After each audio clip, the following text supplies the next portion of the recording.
부모님, 아니 친구들도 나한테 다 등을 돌린 마당에 내가 누구에게 위로를 받을 수 있을까 하는 말도 안 되는 생각들을 많이 했습니다. 그런데 세상은 아직 많이 따뜻하더라고요. 저보다 더 심한 일을 겪으신 분들에게도 댓글로 위로를 해주시고 힘내라고 할 수 있다고 잘 살라는 응원의 말들을 해주시는 걸 보고 저도 이렇게 컴퓨터 앞에 앉게 됐습니다. 저도 나이를 많이 먹은 건 아니라 그런지 요즘 친구들의 말을 많이 알고 또 듣는 편입니다. 실제로도 신조어에 관심이 많기도 하고요. 그렇게 인터넷을 하다가 최근 알게 된 말이 바로 랜선 친구라는 말입니다. 얼굴도 이름도 성별도 모두 공개되지 않지만 그래도 실제 친구보다 낫다는 그 랜선 친구. 사실 요즘 젊은 사람들은 일부러 익명 사이트를 찾아다니기도 하고 자신의 신분이 공개되지 않는 곳에서 많이 활동을 하곤 합니다. 저 역시도 그랬습니다. 인터넷에 보여지는 건 제 아이디와 닉네임뿐 아무것도 공개되지 않는데 댓글을 쓰면서 사람들과 소통하고 대화도 하고 마음이 맞으면 모임까지 하게 되는 경우도 있었죠. 그런 저를 보면서 부모님은 제게 너도 참 젊긴 젊다. 난 이런 거 하나도 모르겠던데 어떻게 그렇게 잘해? 하고 묻는 겁니다. 그래서 저도 생각을 해보게 됐습니다.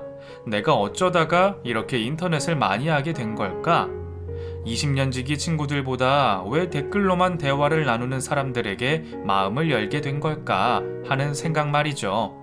언제부턴가 저는 인터넷에 엄청나게 많이 의지를 하고 있었습니다. 오히려 실제 친구들을 만나면 부담스러울 정도로 말이죠.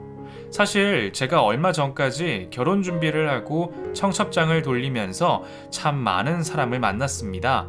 근데 친구들을 만나거나 직장 동료들을 만나면 정말 기가 빨린다고 해야 되나요?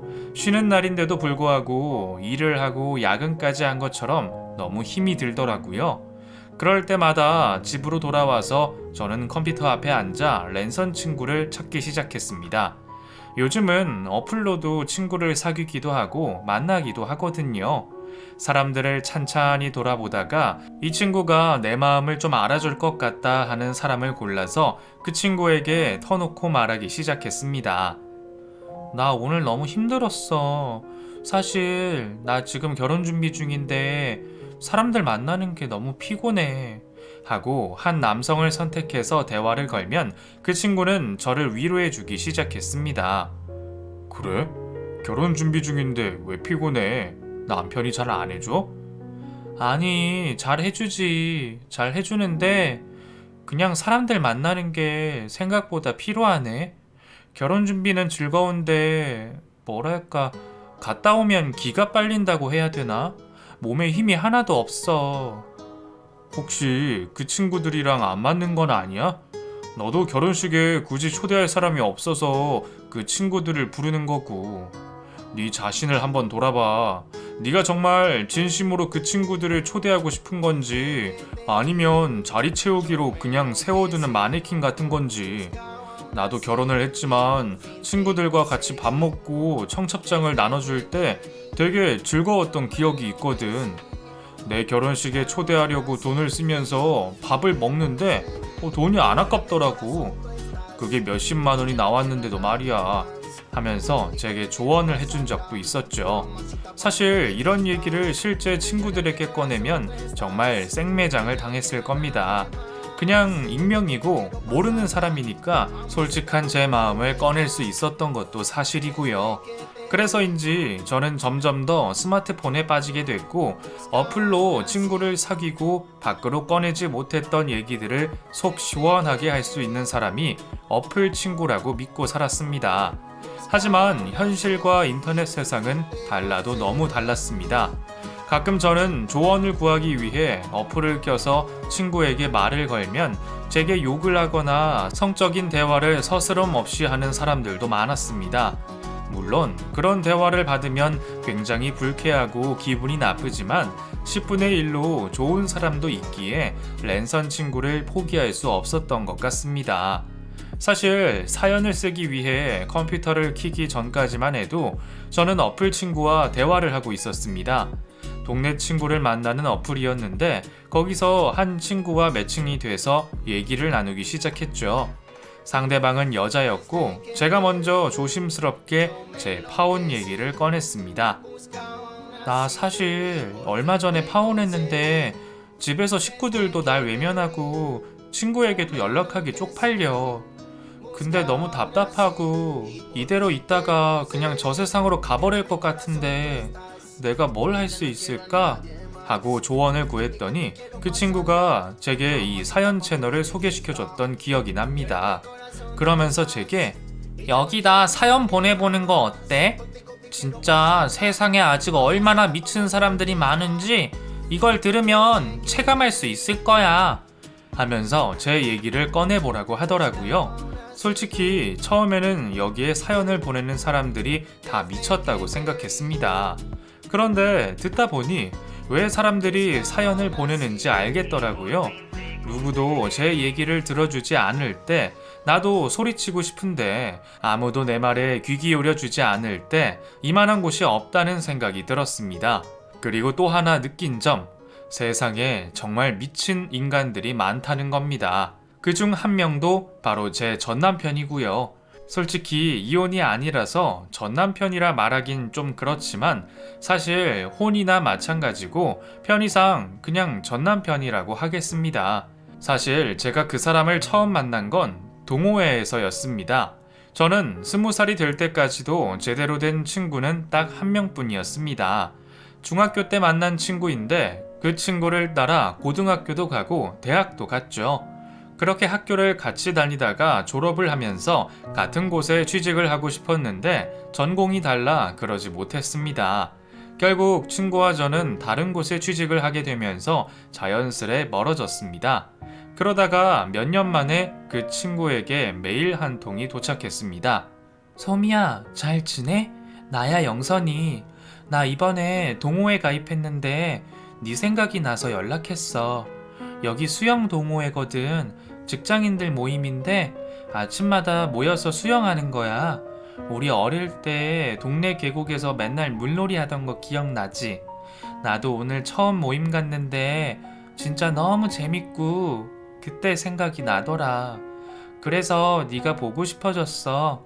연락하기는 뭔가 어색하고 전화하자니 좀 그렇고 해서 너도 그때가 기억나고 내가 보고 싶다면 답장해줬으면 좋겠다 하고 메일을 보냈더라고요. 메일 확인을 자주 하는 편이 아니라서 오랜만에 확인했는데 그걸 보니 그 친구가 너무 보고 싶어졌고 저는 바로 연락을 해서 주말에 약속을 잡았습니다. 그렇게 친구를 만나 술도 마시고 노래방도 갔다 오고 그렇게 놀다가 다음날 새벽 저는 친구를 따라 수영 동호회에 나가게 됐습니다. 솔직히 남들 앞에서 수영복을 입어본 것도 처음이라 좀 어색하고 불편했습니다. 거기다가 남자들도 많다고 하니 뭔가 좀 꺼려졌지만 그냥 말 그대로 수영이고 친구 따라가는 거라 그나마 걱정이 없었죠. 그렇게 새벽 4시부터 일어나서 샤워를 하고 수영장 앞에서 친구와 만나 5시부터 수영 동호회 모임에 나갔습니다. 수영만 하고 끝인 줄 알았는데 같이 아침도 먹더라고요. 그곳에서 처음 만난 게 바로 제 첫 남자친구였습니다. 그 사람은 수영 동호회 리더였습니다. 신입 회원인 제게 휴대폰을 내밀면서 영선이한테 얘기 들었어요. 오래된 친구라면서요. 영선이만큼 예쁘게 생겼네. 우리 자주 봐요. 연락처 알려주세요. 하고 제게 휴대폰을 내밀더군요. 제 친구는 제 어깨를 툭툭 치며 우리 모임 킹카이자 리더야 하고 소개하더군요. 그 남자는 제 친구를 보고 웃더니 야, 무슨 말도 안 되는 소리야. 장난치지 마. 저 킹카 아니에요. 그냥 여자친구 없는 솔로고 외로운 직장인입니다. 그리고 오해는 하지 마세요. 신입 회원분이라 관리차 연락처를 묻는 거지 다른 의도는 절대 없어요. 하고 저를 안심시키듯 말하더라고요. 네, 저도 알아요. 영선이는 남자들한테 인기가 많은 편이었는데 저는 아니었거든요. 항상 영선이랑 같이 걸어다녀도 남자들이 영선이한테 연락처를 물어보거나 관심을 보인 적이 많았어요. 근데 저는 보시다시피 수영만 열심히 하려고요. 영선이가요? 되게 의외다. 솔직히 말해서 둘 중에 굳이 한 명을 고르자면 저는 영선이보다 소미 씨인데요. 영선이는 뭐랄까, 우선 남자가 너무 많아. 난 그런 여자는 딱 제 색이야. 소미 씨처럼 청순하고 조용한 스타일이 좋아요. 영선이는 너무 애가 왈가닥이야. 그치 박영선? 하면서 저를 쳐다보고 말하더군요. 솔직히 그때까지도 몰랐습니다. 그런 게 남자의 관심이라는 걸 말이죠. 그런데 영선이랑 같이 씻고 밖으로 나오는데 제게 그러더군요. 소미야, 근데 이건 내 촉인데 저 오빠가 너한테 관심 있는 것 같아. 원래 저 오빠 저런 사람 아니거든? 뭐랄까, 동호회 회장이긴 한데 좀 차가운 스타일이야. 여자들한테 곁도 잘 안 주고 일부러 신입 회원한테도 연락처 늦게 물어본다던데 너한테는 처음 나오는 당일에 물어본다? 이건 100% 관심이지. 날 믿어. 내 촉은 무시 못하니까. 하고 자랑스럽게 말하더라고요. 처음엔 그 말을 그냥 웃고 넘겼습니다. 그렇게 회사에 출근을 하고 점심시간이 됐는데 모르는 번호로 연락이 오더라고요. 소미씨! 하고 제 이름을 부른 사람은 그 남자였습니다. 새벽에 만났던 그 수영 동호회 회장이었죠. 설마 회장님? 하고 말했더니 배를 잡고 웃더군요. 회장님이 뭐예요, 회장님이. 누가 들으면 나 진짜 그룹 회장인 줄 알겠어. 그냥 오빠라고 해요. 하고 웃으며 말하는 겁니다. 네. 근데 무슨 일이세요? 점심 먹었어요? 다른 게 아니라 아까 영선이한테 물어보니까 회사가 종로 쪽이라면서요. 저희 집도 종로인데 점심 먹을 사람이 없잖아. 아직 식사 전이면 같이 밥 먹어요. 하고 말을 하는 겁니다. 네? 밥이요? 그게... 하고 제가 전화기를 붙들고 주변을 쳐다보자 옆에 있던 선배가 입모양으로 남자? 가서 먹고 와. 여기 걱정하지 말고. 하고 말을 해주더군요. 저는 그걸 보고 네. 알겠어요. 저 여기 종로 1번가 쪽인데 그럼 그쪽으로 와주실 수 있으세요? 아니면 제가 갈게요. 하고 말했더니 10분이면 가요. 저 지금 종로 1번가 쪽이니까. 하고 총알처럼 오겠다는 겁니다. 그렇게 정말 기다렸다는 듯 그 사람이 도착했고 종로에서 꽤 괜찮은 레스토랑으로 갔습니다. 여기 예약 없이 못 오는 곳 아니에요? 여기 제 친구가 사장이에요. 오늘은 출근 안 했을라나? 제가 실은 오늘 오전에 밥 먹으러 간다고 미리 얘기해뒀더니 빼줬더라고요. 친구 잘 둔 덕이죠 뭐. 하고 저를 데리고 들어가더군요. 당일 예약은 더더욱 안 되고 일주일 전에 예약해도 점심시간은 잡기 힘든 곳인데 이런 곳에서 오늘 처음 만난 남자와 점심이라니 뭔가 제가 드라마 속 여주인공이 된 것 같은 느낌도 들었고 좀 기분이 묘하다는 생각이 들었습니다. 점심시간이라 그러면 안 됐는데 생맥주도 한잔하고 고기도 썰고 어떻게 시간이 가는 줄 모르겠더라고요. 거기다가 새벽에 잠깐 본 그 남자였는데 얘기를 나누다 보니 어찌나 입담이 좋은지 처음엔 점심시간 1시간만 얘기 나누고 회사로 다시 복귀하려고 했는데 너무 말하는 게 재밌어서 차장님께 오후 반차를 급하게 쓰겠다고 말하고 그 사람과 데이트를 하기로 했습니다. 그런데 그 사람 생각보다 담백하고 괜찮은 사람이더군요. 직장도 없는 백수라고 하더니 옷도 깔끔하게 입고 나오고 생각보다 값이 꽤 나가는 레스토랑이었는데 제가 지갑을 내밀며 오늘은 제가 계산할게요. 다음에 사주세요. 하며 계산하려고 했더니 무슨 소리예요? 제가 먹자고 했는데 소미씨가 왜 밥을 사? 됐어. 내가 살게요. 하고 절 뒤로 밀고 계산을 하더라고요. 그래서 저도 자연스럽게 그럼 커피는 제가 살게요. 비싼 밥 얻어먹었는데 어떻게 그냥 모른 척해요. 하고 자연스럽게 카페로 그 사람을 데리고 갔고 그곳에서도 또 신나게 수다를 떨었습니다.